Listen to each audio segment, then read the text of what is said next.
Hello बच्चों, let's read the question. The question says an equimolar solution of two volatile liquid A molecular weight equal to 150 gram per mole and B molecular weight equal to 200 gram per mole has vapor pressure 500 torr.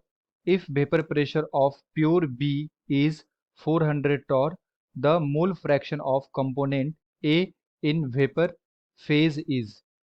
तो हमें बताना बच्चों mole fraction vapour phase में component ए का।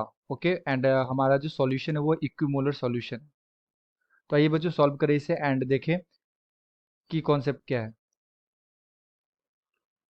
की concept तो basically ये question आया बच्चों रॉल्स लॉ से। रॉल्स लॉ एंड हमारे पास लिक्विड ए है। लिक्विड ए इसका मोल मैं बच्चों N1 मानता हूँ एंड जो हमारा लिक्विड बी है इसका मोल भी क्या होगा N1 होगा, क्योंकि क्वेश्चन में दे रखा है ये दोनों आपस में कैसे हैं इक्विमोलर। तो बेसिकली इक्विमोलर का मतलब ये होता है कि जो मोल्स होंगे ना ए और बी का ये दोनों क्या होगा सेम होगा। तो अगर मैं मोल फ्रैक्शन ए निकालूं बच्चों मोल फ्रैक्शन ऑफ ए तो क्या लिख सकता हूँ N1 divided by total mole that is N1 plus N1 यानी कि 2N1। तो ये N1 से N1 कैंसिल हो जाएगा, हमारे पास कितना आ गया mole fraction 0.5। Similarly mole fraction of B जो आएगा हमारे पास ये कितना आएगा N1 बाई 2N1, दोनों को जब ऐड करेंगे तो N1 से N1 कैंसिल आ जाएगा, ये भी कितना हो गया 0.5।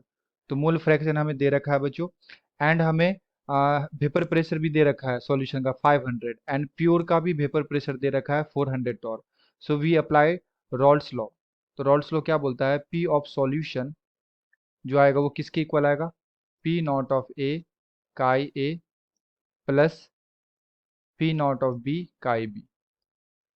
पी ऑफ सॉल्यूशन हमारे पास दे रखा है बच्चों 500 is equal to P naught of A. हमें नहीं दे रखा, हमें निकालना है P naught of A. P naught of A निकालना है, मोल फ्रैक्शन कितना आ जाएगा इसका 0.5 plus P naught of B हमें दे रखा है 400 टॉर एंड मोल फ्रैक्शन कितना है 0.5। तो यहाँ से हम लोग बच्चों P naught of A calculate कर लेंगे is equal to 0.5 P naught of A plus 200। So we can write 500 minus 200 is equal to 0.5 P naught of A। तो ये आ जाएगा 300 by 0.5 is equal to P naught of A. तो जो हमारा P naught of A आ रहा है प्योर का वेपर प्रेशर ये कितना आ जाएगा बच्चों यहाँ से 600 आ जाएगा, 600 टॉर आ जाएगा। एंड अगर मैं पार्शियल प्रेशर ए की बात करूँ तो पार्शियल प्रेशर ए किसके इक्वल होता है बच्चों vapour pressure of A into mole fraction of A. Okay and question में हमसे पूछा जा रहा है mole fraction of component A in vapour phase. तो यहाँ पे हमें डाल्टन लॉ लगाना होगा, ठीक है। Dalton's law, Dalton's law.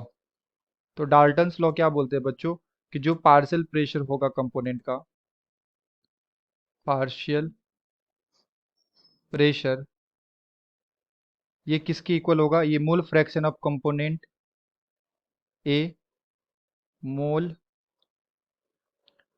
Fraction of component A in vapour phase, vapour phase into में टोटल प्रेशर पी टोटल। तो डाल्टन्स लॉ के अनुसार क्या होता है बच्चों कि जो पार्शियल प्रेशर होगा लिक्विड का वो किसके इक्वल हो जाता है mole fraction of component A in vapour phase, यानी कि जो हमारा लिक्विड होगा ना उसका जो वेपर फेज में जो भी मोल फ्रैक्शन होगा वो इनटू में टोटल प्रेशर। तो पार्शियल प्रेशर हम लोग क्या लिख सकते हैं बच्चों यहाँ पे P naught of A chi A is equal to, इसे मैं वाई बोल लेता हूँ वाई ए। ये हमारा हो गया mole fraction of component A at vapour phase into में टोटल प्रेशर। तो टोटल प्रेशर हमारे पास कितना बच्चों 500 है सॉल्यूशन का। पी नॉट ऑफ ए हम लोगों ने अभी जस्ट निकाला 600 into mole fraction of A is 0.5 is equal to Y A into में 500। तो यहाँ से अगर मैं निकालूंगा बच्चों तो ये आ जाएगा हमारे पास 600 इंटू में 0.5 divided by 500 is equal to Y A. तो यहाँ से ये आ जाएगा नीचे 10 डबल जीरो से डबल जीरो कैंसिल हो जाएगा एंड 5 से 5 कैंसिल हो जाएगा। ये आ जाएगा 6/10।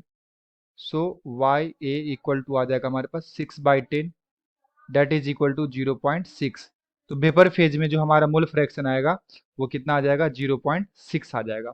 ओके, अगर मैं यहाँ से ऑप्शंस की बात करूँ तो ऑप्शन नंबर 2 में दे रखा है 0.6, so the appropriate answer is option number 2। I hope you will be understood it well. Best of luck. Thank you.